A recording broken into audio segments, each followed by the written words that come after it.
This semester, we have watched several movies and read several articles and pieces of writing that highlight how Italians have adapted and assimilated after becoming an Italian American.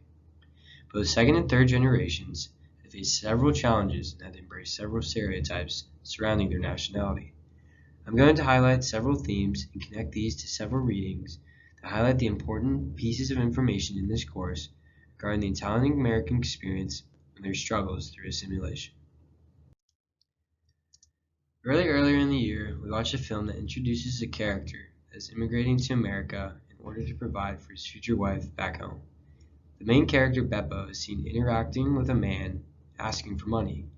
While he was working his bootleg stand, this shows that it is sometimes difficult for Italians when getting off the boat and arriving in America, as he's doing blue-collar work and struggling to make ends meet. This can be connected to a very important reading from the textbook. Richard Albus says that he found majority of second-generation Italian-American men were doing some form of blue-collar work or holding low-level office jobs. Italian inferiority in the American mind also had racial features. Italians were judged how they talked and how they looked.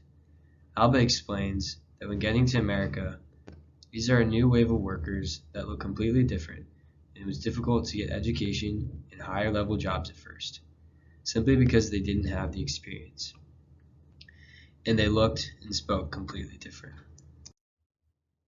As talked about before, the Italians came here, the language barrier was another big factor that was a struggle for them, and was a major part of assimilation. A major factor of this came into play during World War II. In our reading, Dominic Candelero says perhaps half of the Italians were Italian born. Most of them knew the enemy's language. Italian is their mother's tongue. Those who had not secured citizenship were considered illegal aliens, and were alienated from society for knowing the enemy's language. This is so crucial and a big switching point for Italians who began to slowly integrate more with education and get a better hold on American culture.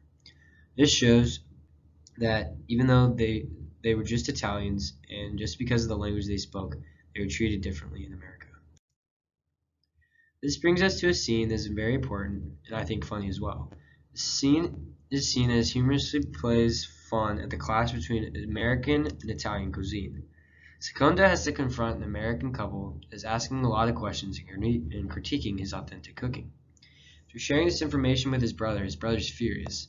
This shows the struggle that Italians had to go through early in America when dealing with a new taste of culture and new ideas in culture. They have to adapt and overcome.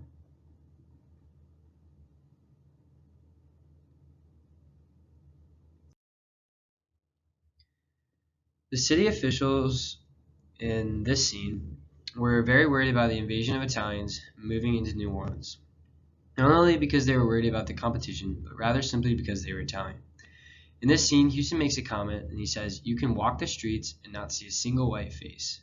There are nearly 30,000 Italians." This scene is really important because this comment reinstates the hatred toward Italians. It shows that even though the main character, Macheca, who ran the docks, was not involved in what was going on, he was still going to be faced with the downsides of the trial simply because he was Italian. And this shows the racial segregation and racial struggle during assimilation for Italians. In closing, after reviewing the various scenes and articles in this semester, there was a heavy emphasis in learning on the assimilation of Italian Americans of all generations, and we see throughout culture that Italian Americans have grown and assimilated to the American culture, and this is what has brought them to what they are today.